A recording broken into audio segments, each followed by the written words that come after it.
Hi, everyone. Thanks for joining us. My name is Vahed Lokhand, and I'm pleased to welcome you today to today's webinar on enhancing access mental health benefits in the workplace. For those of you who are long-standing attendees of our webinars, welcome back. For those of you who are new to EHN Canada, we are a leading nationwide network of treatment centers for addiction, trauma, and mental health.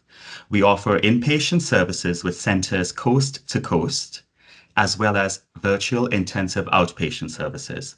For more information, visit our website at ehncanada.com. Everyone is on mute and cameras are turned off for today's webinar, but feel free to use the Q&A box to submit any questions that you may have. We will also be sending a follow-up email in the coming week that will contain a link to the recording of today's session. To get this and to stay updated on future webinars and newsletters, we invite you to opt in to our mailing list by filling out the form that will be linked in the Q&A box as well as the chat. Today, I'm joined by Stacey Frost and Christine McDonald, and I'm going to ask them to introduce themselves a little later. Together, in today's session, we are going to discuss the importance of supporting mental health in the workplace. Tapping into Stacey's and Christine's expertise, we will explore strategies to promote mental well-being amongst employees and gain insights into leveraging resources to enhance mental health support for employees across various organizations. So let me start with Stacey. Would you like to please tell everyone a little bit about yourself and the work that you do? Sure can. My thing is beeping when people are saying stuff. So just in case Thank that you, comes Stacey. up. We're going to go ahead and fix that for you. Our apologies for Okay. that in the back end. Thanks everyone for your Okay. patience. Yeah, no worries at all. Well, if you've read our bios, then I guess all the boring stuff probably got out there, but I have been in the industry for over 26 years. I am located in Saskatoon, Saskatchewan. So Christine and I are on very polar opposites of the country. I have been an employee benefits specialist for the entire time. My jam is customer service, so I really do focus on the client.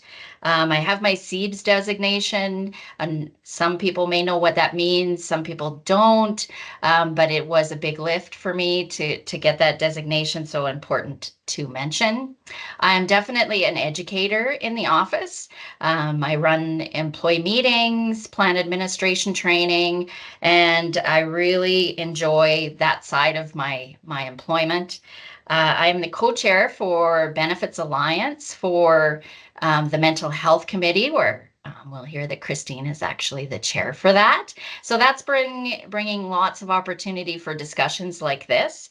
I thought I would maybe mention a few things just to keep it real. So I live at the lake. My worries are my health. I have a 26-year-old daughter. Her relationship worries me. My husband is from Ontario and his kids are in Ontario. That worries me. Financially, do we have enough to retire? So all these personal things.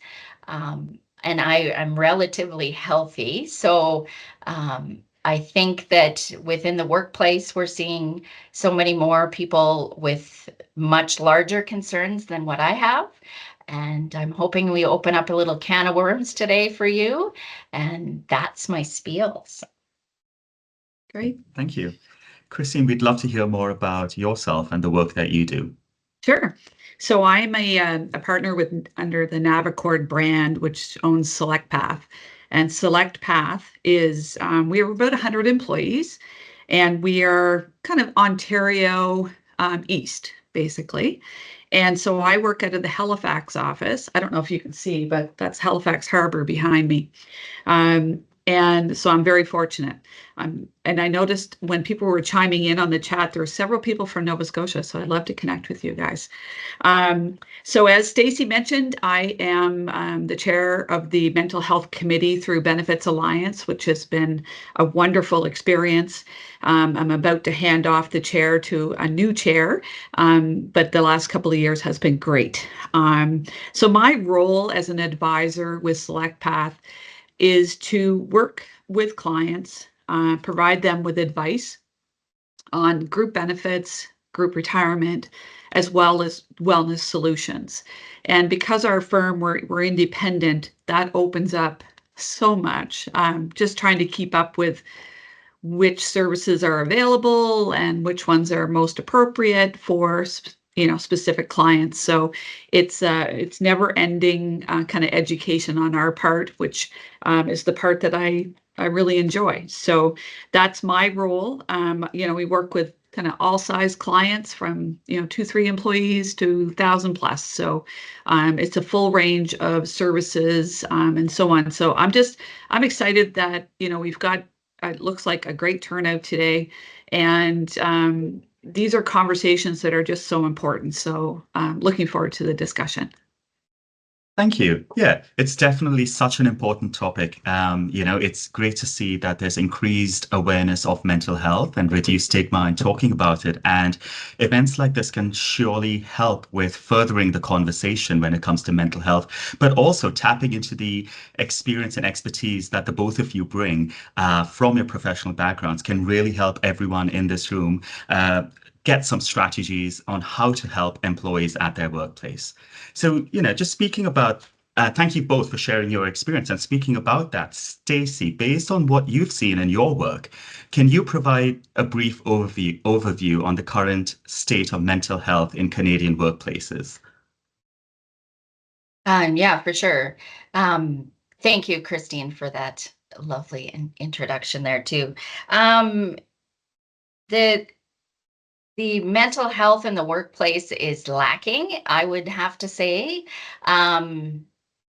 We've got a lot of businesses that believe that it needs to be brought to the forefront. However, it's very difficult to determine what kind of products to include in your benefits package. Me being an employee benefits specialist, I really believe that the bare minimum, you're looking at an employee assistance program, but what's next and what is actually effective is really the difference. So we're seeing EAPs being used and slightly thrown around and not really necessarily getting enough traction, and like the remote work, demands of workplace stress, all of those things are just really being enhanced. And I think that the topic is needing to be discussed more often. I believe that we need more services for sure. Definitely. Yeah. So based on the current state of mental health in Canadian workplaces, we see some services being offered, but we definitely need to take that further. So Christine, would you have anything to add in terms of what you see as the current state of mental health in Canadian workplaces? Yeah. What I love is that most people in this meeting are already engaged. It's all the rest of them, all the other businesses out there that we need to get engaged in these conversations. We see business struggling right now. There's no question. There's reduced productivity. There's an increase in absenteeism. There are increased in disability leaves for companies, and that's really having an impact. So I think, as it impacts bottom lines, business, they're not meeting their business goals, then it becomes an attraction retention. I mean, it's just, everything is so interconnected when we talk about health, mental health, physical health, financial health. And I feel we're now getting out there, we're talking about it, and we're making it more normal. And I think the more and more that we do that, companies will benefit because they'll see the the result of having a progressive strategy on mental health. So, those are the things that I hear about, from all size businesses. Really, it's everywhere. So, Yeah. So just going off on what you said about, having everything being interconnected and the impact to the bottom line, Christine, what would you say, why is it important for businesses to prioritize mental health and well-being amongst their employees? well, I mean, I don't think if you don't have a healthy employee base, that's going to impact lots of things, let alone bottom line. Okay, like we could have a whole session just on that. But it impacts your culture, it impacts your brand in the marketplace, your ability to attract talent, all of those things. The absenteeism is significant. We're seeing because of that. Um, there's increased claims. So therefore, what happens? Increased cost, right, to having programs in place around disability leaves. Yeah, so I think if we're paying attention and having that kind of culture of openness and being examples and having leaders be those examples, um, it's better for the business, period. Like there's no part of the business that's not going to be impacted by this. Yeah, lots of reasons to support employee well-being in terms of, helping a person in need, but also uh, the costs of absenteeism, long-term disability claims. There's a return on investment, so to speak, if Absolutely. an organization invests in having comprehensive benefit plans. Stacey, would you have anything to add, or does something else stand out to you in terms of why it's important for us to prioritize mental health amongst employees of a business? Well, I think Christine hit the nail on the head with the overall health of your team and corporate, like the view of your company in a corporate light. There's all types of things like legal and financial concerns, even when you consider how you're treating employees, how those employees are perceived in the workplace, with employee relationships, even. It's just a social responsibility as far as I'm concerned, and the ethics of having and creating a good team that really supports one another. Mental health in the workplace is internal, but external for sure. I think the lost productivity, and Christine mentioned disability benefits. We're seeing the disability rates going up and up and up. They say it's a pooled benefit. Of course, the impact of claims with mental health. We're seeing more and more claims on the mental health side. How can we help those employers with mental health claims and moving those people forward into a healthy lifestyle?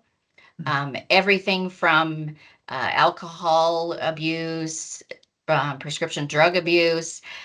Just mentioning today is also the World Suicide Prevention Day. So I think I'd be remorse to not mention that. And considering that September is actually Suicide Prevention and Awareness Month, we've had some team members where I mentioned at the beginning that, I have all of the normal stressors that we all have, but we've had some teammates that have faced suicide in the last year. So we're talking about a big spectrum of issues from the basic stuff, the stressors of financial stress, health and well-being, into some pretty significant issues currently with abuse and the suicide issues as well. Thanks for bringing that up. It's such an important topic that can touch so many lives, and definitely important to acknowledge that today is World Suicide Prevention Day. And it really resonated with me when you talked about social responsibility in addition to the bottom line productivity and all of that. And as Christine even mentioned earlier, everything is interconnected. So what someone might be going through with the various degrees of stresses in their lives will have a manifestation at the workplace. Christine, what role do you think leadership can play in fostering a mentally healthy work environment? Oh my gosh, so important. we used to say you walk the talk and so on, but I think it's got to be more than that. There's an opportunity, let me back up a little bit. I would say many years ago, a lot of people felt, oh, we have an EAP. We'll just make sure that we've got the magnet on the fridge and we've got this, and that should be good, right? People know where to go, but people don't know where to go in the moment of a crisis, or you have to make it really simple. And it also has to be part of just your fabric of your organization. So what I'd love to see is people being more comfortable in approaching the topic with an employee. So I would say many, many years ago, it was very taboo. Oh, no, you just, that's home, we're at work. That's two different things. It's not two different things, certainly. Where I feel the leadership piece is there's an opportunity for you to kind of shine the light on this. You're the ones that there's tons of resources out there, so you could do mental health training for leaders. Lots of the different carriers provide training specifically how to bring up the conversation with someone. What do they need to hear from you? They just need to feel safe, right? So it's really up to leaders to develop and help support the culture by example. And if you are comfortable, how to approach somebody, if you've had that training, you're going to be so much more effective. And I just feel, those resources are available right now. They're out there. We try to promote them as much as we possibly can, to do a workshop or do webinars, and so on. Like there's a lot of opportunity that leaderships can be part of the solution here, and in providing that kind of guidance to all of the managers, and to employees. Just have that open door, concept, of course. Yeah, so a lot of support exists for leaders and managers at workplaces that, can empower them to support their employees and essentially weave the topic of mental health into everything that they do and have that sort of awareness at the workplace. Yeah. Stacey, would you like to add anything in terms of the role leadership plays in fostering a mentally healthy workplace? Yeah, I think Christina's hit it on the head there. I think communication is key with anything to do with mental health. As mentioned, we also do webinars. We also have a regular morning meeting on a weekly basis. And just as an example of our leadership team and how we address these things, it's taking the stigma away from the mental health conversation, the lead by example, healthy behaviors, taking it outside of not just the workplace environment, but to a home, health as far as like physical health and mental health. So we have communication around all of that on a very regular basis. And I do think it helps to remove the stigma around the mental health conversation. And I think it's important for leadership to be vulnerable. If they're having an issue, why not tell their team? So when there's something going on, we have a member in our office currently who is part of our leadership team. He is going through a cancer in his family. And so as a group, we're trying to, circle around that, trying to make sure the conversation stays relevant, that we're supportive for him. So in a health related issue, we're trying to be a big team around rallying around him. And I think that does help. And recognizing the stressors, what's going on in the world today, having those conversations about those big things, with school going back today, this week. We've had some issues with some really bad things happening in the school system that we talk about. So just creating a room for conversation around all of those serious events that are happening in the world today.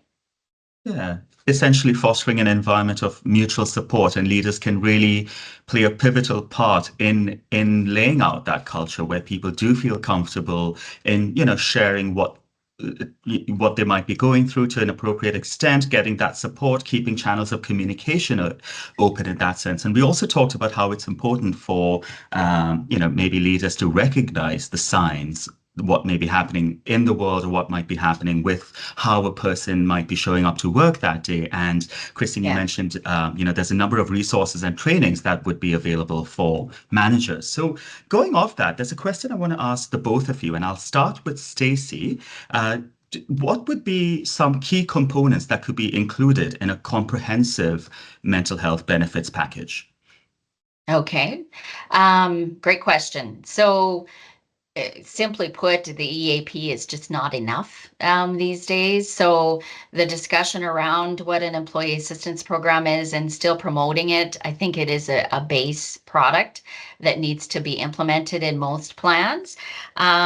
We're talking more on the therapist and counselor side, trying to implement higher plan maximums for those areas, which is a way of actually addressing employee benefit plans that lack knowing that those services are a little bit more expensive. So reducing that barrier for seeing those therapists. I think the early intervention is going to be coming up a lot more. Your wellness initiatives, your employee family assistance program, wellness pieces, even healthcare spending accounts so that you can promote wellness within the workplace. And then we also have some new programs that maybe aren't new to everyone, that you could be implementing that are more about stress management workshops, mindfulness training, building that resilience. So those wellness programs. And then the diverse needs, like we need to address those as well. Things like substance abuse, PTSD, understanding that when you look at your claims reports, you can really see a lot of what's going on within your business. Maybe there's some prescription drugs being used for mental health and addictions. Implementing a program to actually discuss those things ahead of the curve would be a great thing. The telehealth and all of that stuff that's going on is really, really an important factor for access to service. So using those technology pieces for that telemedicine, being able to access services electronically, all those CPD, like those access to services, and then financial support and some more support for the entire family, not just for the employee. So you can wrap that in with some other services, making sure the family is being addressed, and that those dependents are very important to us. So we would have to make sure that those kids and husbands that cause us a little bit of grief some days need to be also focused on as well. I would say I think Christine could probably build on my conversation. Yeah, I feel there's such a spectrum when we talk about wellness, so we've got on one end, as Stacey said, kind of, maybe it's short-term counseling that would be sufficient, so that's at one end of the spectrum, where you've got the other end where you're dealing addiction, recovery, and so on, where it's an EHN type solution. And in between all of that, we just have to make sure people understand what is available to them. I find that that's probably one of the most difficult pieces through this is people don't know what they have, and that education. And I know that's going to jump around to probably some other question topics, but there's such a range, and it might mean that it might just be EAP, right? But is it the EAP within that? So let's talk about something around. Weight loss drugs are a big topic right now, but these are all things that come into play. Okay, so here's someone, maybe they've got a new prescription. Maybe they're going on a weight loss drug. Maybe through your EAP, you're also going to have them meet with their dietitian, right? So there's nutrition information that's included in EAPs. A lot of people don't know that. And then be able to take that information to your healthcare provider and so on. So we have to look at ways of interconnecting everything, because it's just not one area. It's not just mental health. It's our physical health is impacted by that. It's everything, as Stacey mentioned, whether it's short-term counsel, like maybe you just need help with nutrition. Maybe you need help with sleep hygiene. That's a big one right now. There's so many pieces to that. And I just feel that if people understand what is available to them, you've got some different resourcing, to be able to do that. I mean, something as simple as, if you look at your paramedical coverage and what it says under mental health. So average median right now, $750 is kind of a national number. I would say my clients, it's close, some of them would be the 500. Most of them are moving to $1,000. 1,000 is probably about halfway there, to be honest. I mean, on average, you'd have, 8 to 10 sessions, going through any kind of consult. And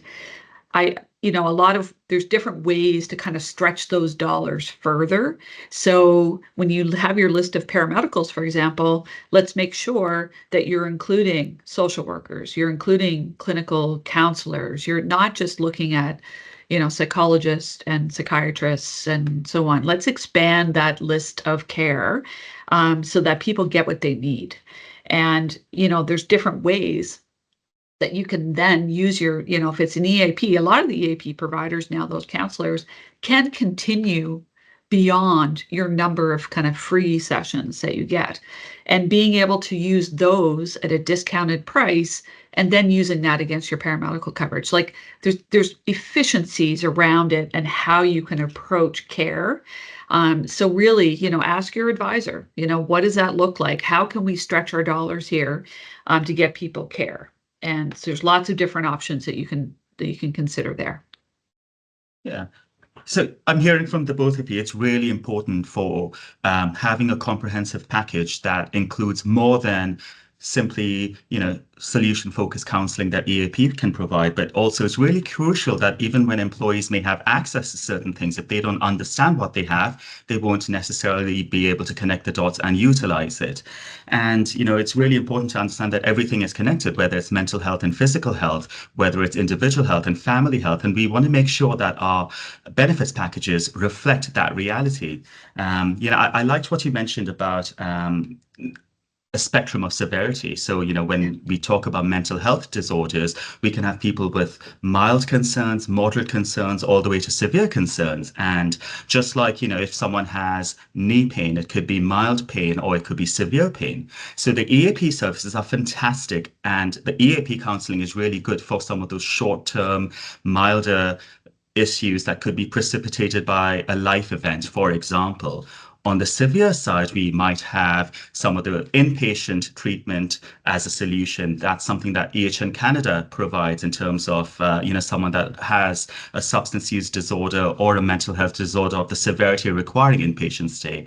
It's that moderate range where I think a lot of people could really benefit from understanding what's available out there to help them, in terms of intensive outpatient options that EHN Canada provides, in terms of other resources that you've talked about that could really be of benefit to those organizations and their employees.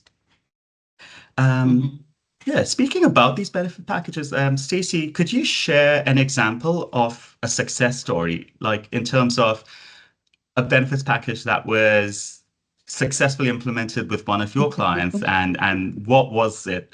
What were the key elements that made it successful? Yeah, perfect. Well, I think we're talking a lot about access to care. When you were mentioning all of the different services, even what is available through EHN, and adding all of the paramedical practitioners, adding in the social worker, adding in the psychiatrist, all of those, becoming more robust, we still can't see a therapist. So it's very difficult to actually book those things. So I think everything from virtual care has been successful. When we're implementing an EAP that does, as Christine had mentioned, maybe flow through. So you use your 3 hours of services and then you continue with the continuity of care through still being able to see that psychologist and social worker, booking them online and having a virtual meeting with them, and continuing to use your paramedical services. So those are success stories for us, where you're not just out of time and now what? You can continue to have that continuity of care. I find that's very important. On the wellness spectrum, too, when we implement a healthcare spending account or a wellness program and seeing people actually start to take care of their physical health, I find that very rewarding. Not just putting a gym in your office and then having nobody use it, but actually supportive services around actually setting up an activity on a weekly basis or an activity within your organization, something that gets them promoting some of that health and wellness initiatives. I know when I exercise, which I don't exercise enough, I know I do feel a lot better that day.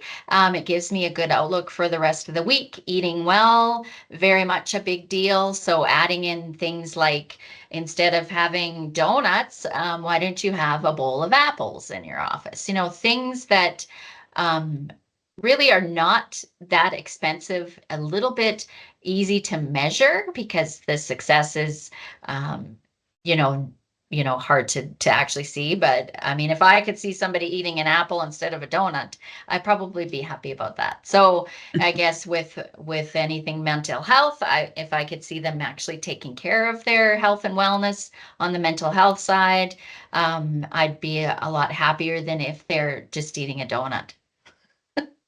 Weird analogy, but trying to put it into perspective. And Absolutely. communication is ease of access and communication, constant communication. We provide newsletter tips to our clients that they can use to continue to keep promoting those products that we have spent a lot of time implementing in our organization. So keep that conversation going. Thank you, Stacey. Christine, I'd love to hear about a successful benefits package you've implemented with one of your clients, and if you could share what about that made it successful. Yeah, I mean, I know we had a couple of reactions popped up when we were talking about EAPs, I noticed, and FAPs. I have to get used to saying that. The issue is, I find when we're talking to most clients or prospects, they're really probably not as aware of what's out there. Like, it's just, there's a lot of services within just the EAP programs that can really be helpful. The one that kind of comes to mind for me is a client that they had a wellness committee, and almost every month they would come to me and they'd say, well, we're looking for an idea, and da da da, and we kind of took a few steps back and said, what's the purpose of your wellness committee? Right? Like, why do you have a wellness committee? And what do you want to see as the end result? Like, what would make you happy? What would make you say, this wellness committee has been fantastic addition to kind of what we focus on? And so we talked about some options there and kind of facilitated a discussion around it. And then they come up with a plan, and then we plug in all the different things and services that we can offer. So whether it's, I mean, there's different providers that offer, different things. And one of the key things that I found is sometimes not all providers will, if you have a serious condition and maybe you already have a diagnosis, oftentimes people don't turn to their EFAP for that. They're looking for longer term care.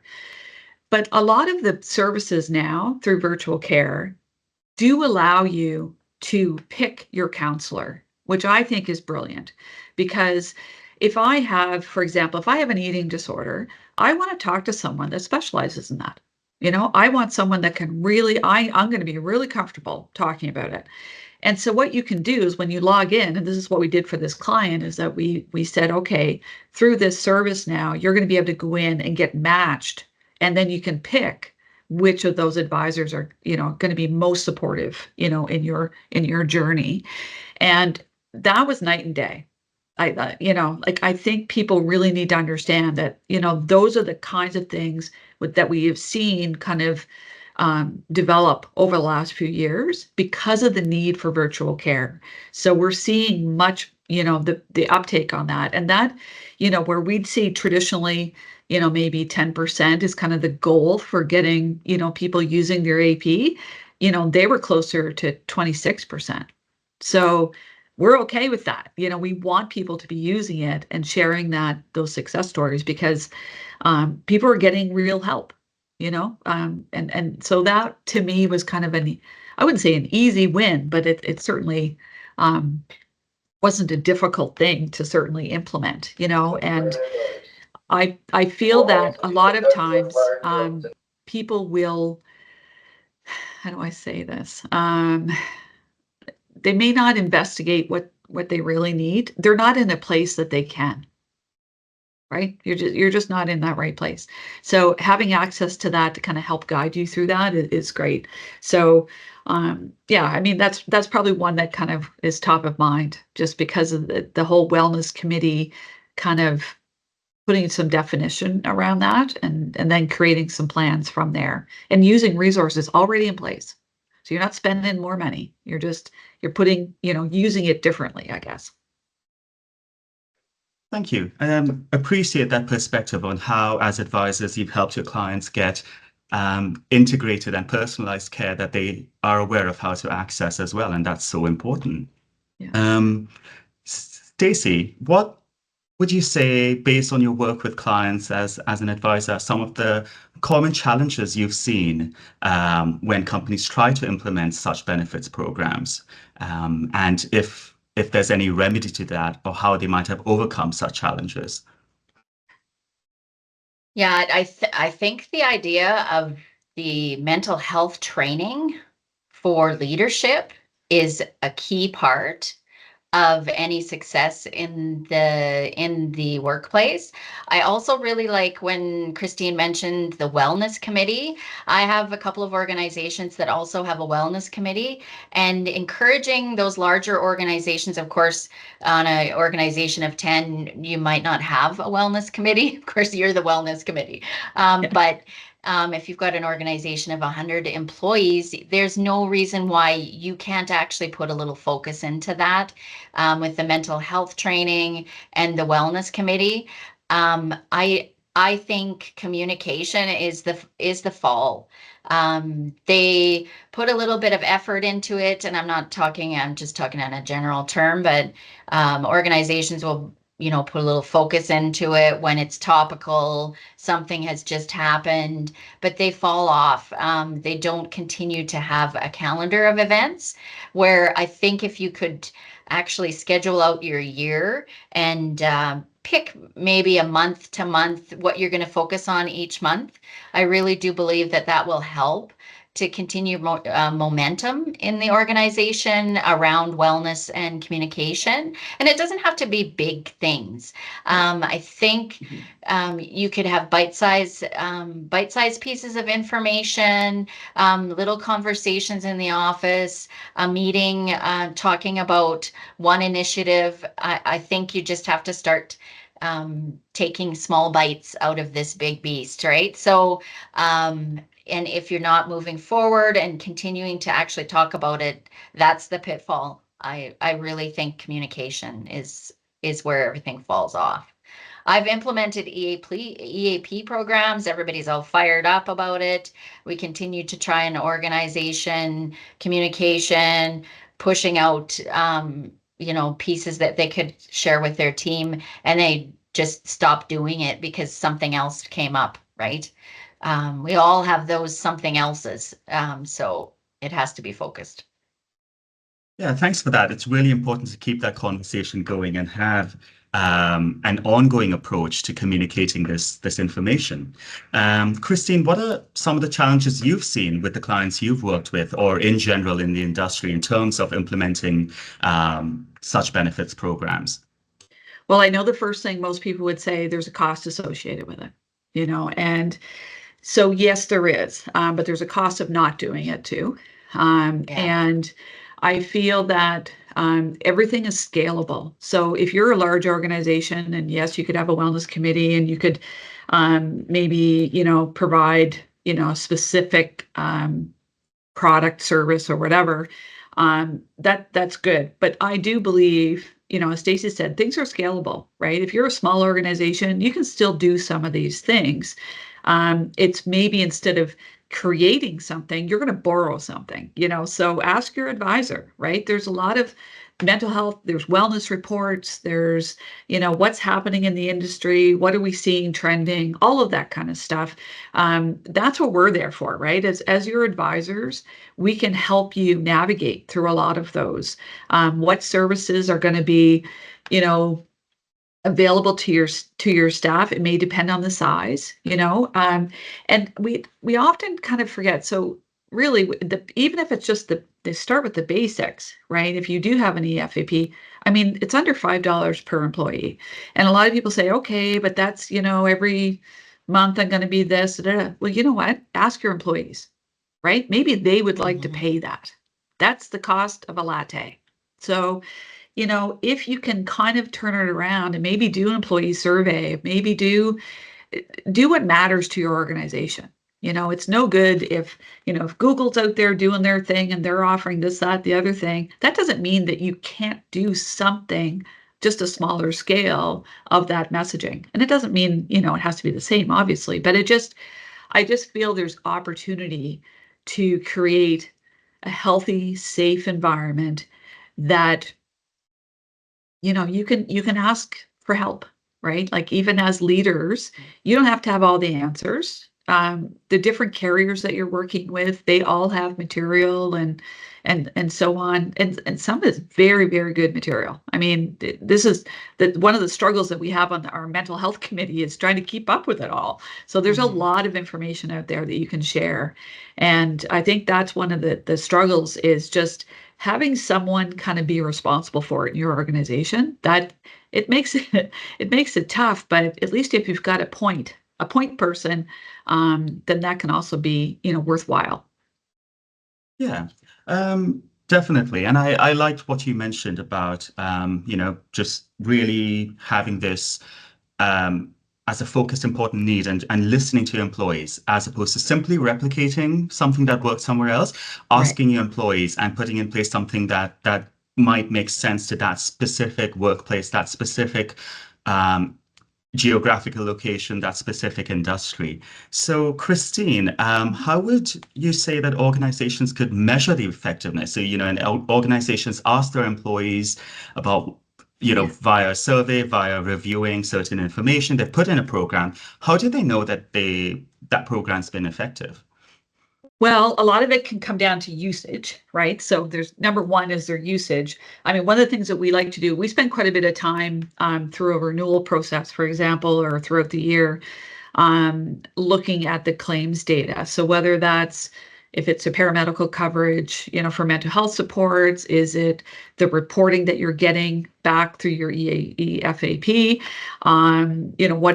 What are those reports telling you? The survey, all of these. So you bring them all together. You have to kind of share those successes out there too. So, when you see people, if you've asked people for their opinion, you better come with a solution, right? So, if they said we need this, then okay, you got to find some way of, creating an opportunity. Maybe it's not full on the first year. Maybe you do scalable kind of things over time. There's lots of different ways to do that. What you want to see is less absenteeism, higher productivity, like all the things that we started this conversation on. So if you can measure those, hey, you're doing great. And most organizations don't have tools to be able to do that, quite that detailed. But I can sense, from your brand and your culture and so on, you're going to see those results. I mean, I had one client actually say to me, a law firm, and the person was about to sign their offer letter, and they said, "Oh, I just have one more question." And they're like, "Oh, what? This has taken a while to get to this point." And I said, "Can you tell me a little bit about your mental health strategy?"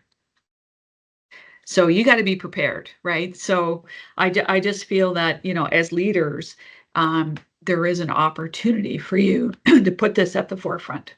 And if you do, I think your company will be rewarded. Absolutely. I'm going to switch gears a little bit and ask Stacey a question. How can organizations ensure that their mental health benefits offerings are inclusive and non-discriminatory? Yeah, this is a real topic of awareness right now, with everything going on in the LGBT community. I think inclusivity, I'm not sure I'm saying that word, is such a big issue right now, in all of our organizations, making sure that we're not discriminating against any type of, like, with all of the newcomers coming into Canada. I mean, we've got organizations that are struggling with even English isn't a first language. So having all of those offerings in different ways. So recognizing that culture plays a big part in an employer group, and knowing that what might work for one culture doesn't work for another. So only those big businesses that actually have that really interwebbed type of organization, that they're the ones that are really having to address that cultural differences. So keeping that in mind when you're doing anything is key. Even having a lunch. So recognizing that not everyone eats the same food has become a bit tricky. When we do an organizational meeting and we offer to pay for lunch, we have to ask those questions, what is appropriate. So I don't think that should be any different with employee benefits. What's appropriate, those opportunities for employees to give feedback using any kind of any kind of meeting, really. What would you like in your employee assistance program? What would you like? What's most valuable to you is the only way you can do it. Yeah, and I loved what you said. I mean, inclusivity is such an important topic. It's not merely a buzzword, but we Yeah. really need to know that, there's so many various groups, whether it's gender, whether it's orientation, Yeah. whether it's cultural, whether it's language, and we need to find solutions that meets the needs and of these various groups, and that one group isn't necessarily disenfranchised. So Yeah. it's like whether it's asking and surveying employees for what might be necessary, but also, like Christine mentioned earlier, and having a choice of provider, for example, as one component where you could have people specialized in issues of a particular group and having that expertise available to people. So having this important topic front of mind as advisors surely can help clients and their organizations for sure. So I just want to remind everyone in the audience that feel free to send in your questions in the Q&A box. We'd love to hear Stacey and Christine's thoughts on questions related to the benefits world and industry, questions about benefits packages, resources that might be available. I'm sure Stacey and Christine would be more than happy to chat about that. So if you have a specific question about resources, service offerings, comprehensive benefits packages, or just want more of their insights on what they might know from their expertise in the benefits industry, feel free to put that into the Q&A box. I'm going to get to a couple of questions that we received via email before. So I will read it out and then I'll ask one of you to answer. What future trends do you see in the realm of workplace mental health and benefits programs? So, Do you want me to go? Stacey, would you like to Yeah. take that one about future trends? Yeah, for sure. I do see more preventative initiatives like Headversity. We have relationships with a company called Hugger, Hugr, that is also about checking in on your friends and their mental health concerns. I think those preventative initiatives, I think we're going to be seeing more moderate treatments being necessarily addressed. So, things like EHN actually offers with those just after the EAP, so your next step in prevention and actually treatment options offered through employers addressing like severity such as that addiction and trauma and severe mental health. And then I think the disability piece is really important to remember because complex care has evolved very much. So we're finding organizations implementing a disability outside of the employer group. So maybe something outside of the carrier relationships so that they can manage those disability arrangements, or if they're in an ASO arrangement with their disability benefit plan, that they've got someone on the ground really taking care of those team members and making sure there's not any loss of communication with the team member that might be off due to a mental illness or anything on the long-term range, just keeping those people top of mind. I think that's going to be a big trend, is the preventative, the mid-range, and then a bigger disability focus. Thank you. Christine, do you have any insights or on what future trends might look like in this space? Yeah, I mean, the only good thing I can say about COVID is that it has highlighted that everybody can do virtual care. I mean, that has been the technology that's allowing us to do that. So I'm a big fan of that, big, promotion. I think from a future perspective too, I think employers are starting to realize that it's not just mental health. We're talking about health overall. So everything is interconnected, as we said. The financial piece, financial wellness, we're seeing that certainly opportunities there to help people. And it's not just about, everybody's very quick to just jump to group retirement. It's RSP plans and so on. If you're at a different stage of life, you might be early in your career where you need help in something simple, like how do I budget, right? How do I budget? How do I save for a house? How do I, those are the areas, and those are big stressors for young employees now, our housing crisis and so on. So I think, we are seeing more expanded services by employers, just from, it's just kind of the right thing to do. It's just one of those areas that you want to support your team members, and that being one of them. I remember hearing what a stat on that was like 30% of people financial concerns that are distracting them at work, of course, right? So how can you support that? So that's an area I'm seeing more and more of. Thank you. Someone sent in a question about how can technology be leveraged to support mental health in the workplace, and you just mentioned, since COVID, one of the silver lining might have been people getting virtual care more normalized. Christine, would you like to talk a little bit more about how that can help support mental health at the workplace specifically? Yeah, I think having that connectivity is great because people don't have to wait, right? You may want a specific service down the road or whatever, but that initial care is available to you right now. There's also, what we're seeing too is from a technology perspective, the provinces, I know we've been talking a lot about insurance carriers and EAPs and so on, but there are other groups out there that are using that technology. I know the province of Nova Scotia, they had launched a new health app. So it's all things, included. So that, kind of that technology is just going to be helpful over time. It's, to get the adoption rates up. We're going to see that. I think a lot of employers are looking at it where it used to be, they might have an intranet site they'd store some materials and so on.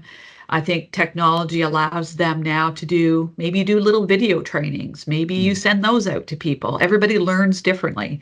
So I think, there's some very kind of basic things happening that, they're all helpful, and again, you don't have to create these, employers out there, this stuff exists out there. You can you use it, for your own organization, or copy it and tell them it was your idea, Yeah, there's a lot of resources out there, and it's Yeah. connecting with people like yourselves to find out what would be the best fit for one's organization and its employees. And just in terms of speaking about leveraging technology, EHN Canada has a service called Mental Health Connect, which again leverages technology where employees of an organization, if they've signed up to the service, can have access to an online self-screener where they can get an understanding of what they might be going through based on their symptoms and get a treatment recommendation from that, followed by, virtually delivered intensive outpatient treatment, which, is a step above what EAP might be able to support for people with milder concerns. We only have a couple of minutes left, so I'm going to just ask each of you to close off with one final question each, and I'll start with Stacey. So for our audience members, what is an action that they can take immediately to begin supporting workplace mental health? Yeah. I'm going to simply put it, done beats perfect. So start. Done beats perfect. It doesn't have to be everything all at once. Make a step forward, start those conversations and get something going. And if it doesn't work, pivot, but done beats perfect, honestly. Okay. Awesome. I like that. And Christine, So- what would you like to So- end with? I was giving this a lot of thought, actually, just on not the specific thing, but just overall, what are we doing well? What could we do better? And one of the things that I'm starting to think, I think I'm onto something. Why don't we do like mental health audits, right? So let's go, organization and say, okay, what are all the different pieces? Brainstorm, just 10 minutes of just like brainstorm ideas. And put that together as a resource for your employees, because it might be part of your benefits plan. So that's where your advisor can help. There's other resources the advisors can most likely guide you, if there's provincial programs and things like that.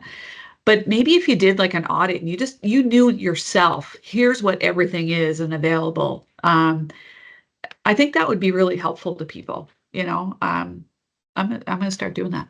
So.